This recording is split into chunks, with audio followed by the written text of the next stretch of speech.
Stoicism, embraced by ancient philosophers, emphasized the unity of the universe. Central themes included fate, reason, and divine providence governing human actions.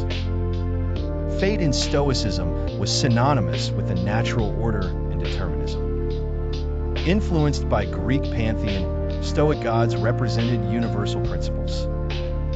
Zeus, in particular, was central as the personification of logos or reason. Divine providence in Stoicism was seen as a benevolent force of nature.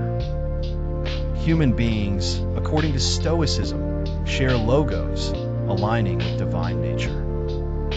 This shared logos prompts individuals to live virtuously and accept fate.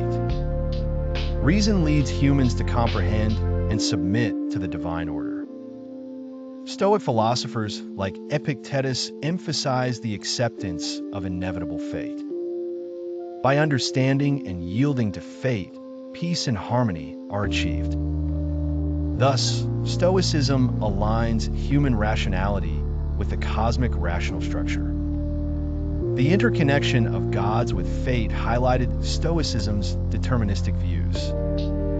According to Stoics, gods interact through natural laws rather than intervene. This illustrates a harmony between divine principles and mortal life. In summary, Stoicism portrayed gods as forces, not anthropomorphic entities. They embody universal truths guiding human virtues and rational actions. Ultimately, the Stoic belief tied ethics closely to cosmic order.